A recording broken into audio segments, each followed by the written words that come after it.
Hi guys, welcome back to my channel. My name is Jess, and in today's video I'm going to be telling you the 5 lessons that I have learned in the 5 years that I have been a Muslim convert, which is so crazy to me to say because today, November 21st, 5 years ago, I converted to Islam. Like, that's half a decade. That's so wild to even think about. So 5 years ago at Friday Jummah, I said my Shahada. And if you want to see that video, it's so embarrassing for me, I feel. But I will link it in the description box down below, and you can listen to me butcher the Arabic language. So there you go. You're welcome. Okay, so like I said, today's video I'm going to be talking about the 5 lessons that I have learned in the 5 years that I've been a Muslim convert. I have learned probably so many different lessons, but these are like the 5 overall, I think, most important lessons that I've learned that really apply to like so many different parts of my life in general anyways.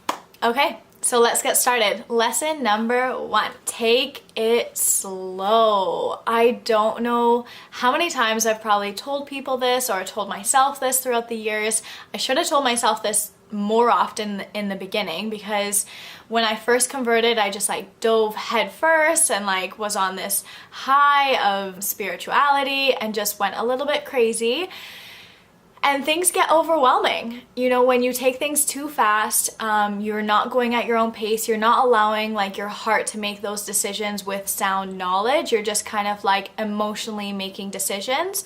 And what happens is you often fall back from that. So I'm not just saying like take it slow in the beginning. I'm saying like take it slow in general. So focus on your love for God and your heart will soften, and then you will slowly make small decisions just because your heart is already in that place. If you choose to make those decisions before your heart is there or before you have that knowledge, then often what happens is like you start to resent the decision or you start to question the decision and you actually take a couple steps back. But start with the love of God, start with the love for the prophets, learn about them and you'll love them, and then those decisions become so much easier, and often you stick and hold on to those decisions because you have such a better base. You know, you make decisions because of your love for God. Unfortunately, there's a lot of people that get so focused on the do's and don'ts and the rulings and all of that. You know, when Islam was first introduced to the Prophet sallallahu alaihi wasallam, the rulings did not even come within a few years or many years. And so when he started to practice, his main focus was on his love and relationship with God. So start from there, take it slow, and then with every decision following, your heart will lead you in that direction if it's in the right place. Islam is a lifelong journey. It's a marathon. It is not a sprint. So my number 1 tip is like, do not rush. Do not rush. All right, so lesson number 2, be easy on your family. Be easy on your family, have respect for them, have respect for their values, their beliefs, even if it is different than yours. This is your family. So you're going through a major change and it may seem easy to you, but just remember, your family has only known you a certain way for their whole life. They raised you in a specific way. And then you turn around and you're like, I'm gonna do something different. Thanks though. Like it somewhat can be a slap in the face, especially because parents put so much time and effort into their children.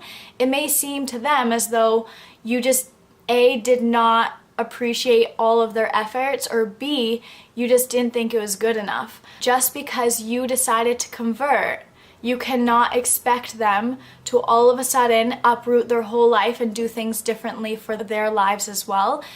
They didn't take that decision, you did. So be easy on them. You can't come into their homes and demand them to make all these changes and be disrespectful. The best thing that I could say is lead by example. Most people do not accept being preached at very well.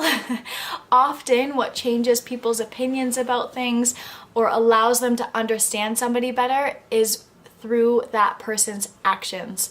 show them that Islam makes you better in every single way. So I'll share something a little bit personal with you guys. When I first converted, I went a little bit crazy. I was always kind of telling my parents, oh well, I can't do things this way, I have to eat things this way, and it did not make them accept Islam at all, really. I was gonna say any faster, but really not at all. I made things hard on them. I implemented rulings on them because that's what I thought was right, and that's the way that I was leading my life. So I figured, you know, I should also share those rulings with them, and that was not a good idea. The time that I started to realize that my family really started to accept Islam, accept myself, was when my parents met my husband and my husband's family. My husband and my husband's family are, mashallah, very knowledgeable, very practicing, amazing people, but they are easy and they're soft and they're welcoming and they're not judgmental. My parents saw this and they saw how many amazing qualities that my in-laws and my family have. And so my parents like really started to see how beautiful Islam is. And slowly but surely over time, I was able to see that my parents were accepting Islam more and more and more, which is, alhamdulillah, it's pretty wild to see. But yeah, so I would just say you have to realize how impactful your actions are on people. Have lenience, find a balance, and be good to your parents. Lesson number 3. Community. Man, I cannot stress this enough. I even have like a whole video on a speech that I did at an event talking about the importance of community. If you want to check that out, I will link it in the cards above. But I think community is super key, not just for converts, for even Muslims that are moving to the city, anything like that. You need a sense of belonging. Often when you don't get that, what comes with that is loneliness. Not a great feeling. Nobody wants to feel lonely. People want to feel like they belong. In saying that, you have to make an effort to put yourself out there. I know a lot of converts that said that before they were, you know, submerged within the community, that they were living a very lonely life. And that can be very hard. You have to be so strong to be in that position, especially as a new convert. So my key point about community is to put yourself out there and make connections, get involved, be a part of committees, go to events, go to fundraisers, anything like this. Put yourself out there and put yourself out of your comfort zone. It's very uncomfortable to meet new people, but it's worth it, trust me. So kind of falling under community is your friends. Surround yourself by like-minded people. Surround yourself by people that will influence you in the best of ways. You don't have to leave all your friends behind, because I'm sure you had great friends before, but just ensure that they're impacting you in the best of ways, just like you should be impacting them in the best of ways. Just surround yourself by good people, by people that will push you, encourage you, support you. Good friends ultimately should make you better, and you should do the same for them. My third lesson kind of extends into another part that kind of falls under community, but it is joining a halaqah or an usra. And this is not just for Muslim converts, this is for Muslims in general. I believe that you should be endlessly learning about Islam. There are so many levels of Islam to learn about. There's so much depth to it. And to do this, you want to learn in the correct way. The internet is not going to be that way. There's so many extreme whack views on the internet. You have no idea who's writing it. If you can become a part of a closed group, you can form these very strong bonds with the members of the group as well. And sometimes the bond that you have within a halaqah and halaqah members can carry you through like really difficult times as well. Because a halaqah group or an usra should become like a safe group for you, a place where you can speak openly, talk about all sorts of different things, and learn about the right knowledge as well. The teachings should be strictly Islam, not cultural. So there's often a lot of confusion between the two and a lot of intertwining, but with halaqah and usra, you're really getting that Islamic knowledge. For myself, I have been in a halaqah for, oh my god, 3.5 years. That's crazy. So I've been with the same group of girls for 3.5 years. When you learn and you grow together, that forms such a special bond. And I have learned more from that group than anything else. Just in general, let me just sum up, because that was a really big lesson. Community, putting yourself out there, make yourself vulnerable and make connections. It will be super worth it. Surrounding yourself with good friends that push you to be better, and you should push them to be better as well. And then also becoming a part of a halakha or an usra to learn the proper knowledge of Islam, and also form those like really deep connections within the group itself. That kind of just all falls under community, I guess, for me, and relationships and bonding. That sense of belonging is really, really key. So yeah. Lesson number 4, have trust and faith in God. This is something that you have to develop as a Muslim. You have to. And the reason why I say you have to is because the contentness, I don't even know if that's a word, to be honest. We're going with it. The contentness in your heart is like nothing else when you have faith in God. You can literally be faced with anything. And if you have trust in Allah, if you have faith in God, that whatever you are faced with, it will be okay because this is from God. The amount of peace in your heart is like nothing you'll ever feel. Like when you have that, you're set. You can do anything. It is definitely a skill. It is a skill that you have to work on. It is a skill that you have to grow and be focused on. But when you obtain it and it just continues to grow more and more, your life becomes drastically different. Every tragedy, every test, every success, failure, points of happiness in life is from God. You have to understand that God has a plan for you, that God is the best of planners. You often need to go through certain things to be heightened to the level that God is ultimately trying to get you to. He loves you. He's trying to make you better in whatever way. Whether the result is for this life or it's for the hereafter, He's trying to get you to that level. If you look at it from a perspective of love, it can change your whole outlook on a situation. Now, it is obviously easier said than done. I can sit here and be like, yo, I can face anything, but when I'm faced with it, am I gonna feel the same way? If you're not sure, that's something that you have to work on as well. Like, your trust in God might even be the test. He might just test you with how much trust you're gonna have in Him. So the test is to show you that He's got you, that He's in control. When we feel out of control, knowing that God is in control, so that will give you ultimate security. We know that God will never ever test you with more than you can handle. It may feel like you won't be able to handle it, but you will. You will. You just have to trust Him.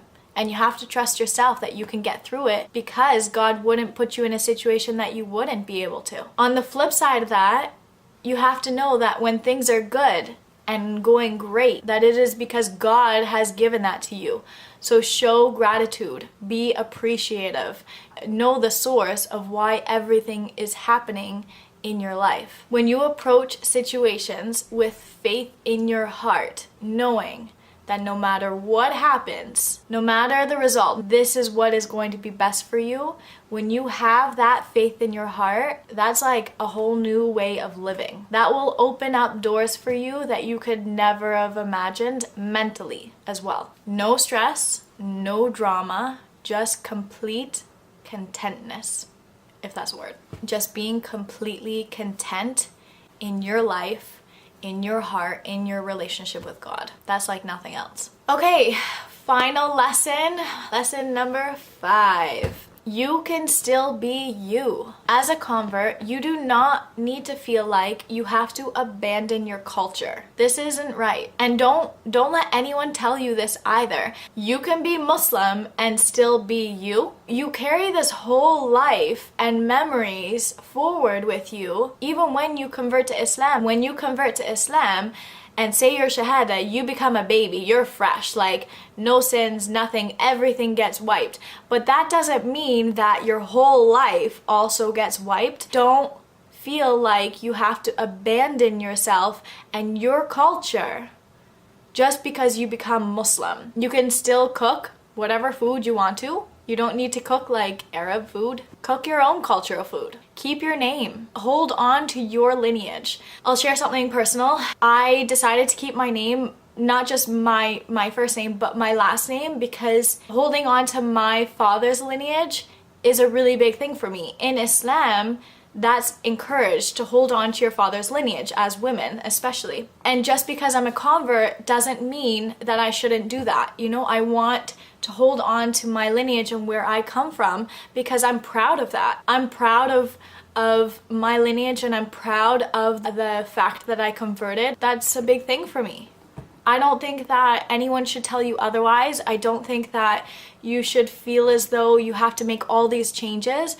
I think you should just be you. I think it can become very scary if you feel like you can't be yourself and be Muslim, because your whole identity is changing, but it should be changing for the better. It should just be evolving. It shouldn't be erasing. So ultimately, be you. You know, obviously focus on the core values of Islam and make sure that past ways are not contradicting with the core values of Islam, but otherwise, hold on to your lineage, hold on to your culture. Don't let other people make you feel bad because of it. Islam is a religion for everybody. So, I feel like I've talked enough. Those are my 5 lessons that I have learned in the past 5 years of being Muslim. I make videos all about Islam, hijab, a little bit of modest fashion, a little bit of nursing as well, because that is my career. So don't forget to subscribe and comment down below if you have any other helpful tips or lessons that just can help any of us get through the day-to-day life of being Muslim. Thanks so much for watching, guys. I really appreciate it, and I'll see you in the next video.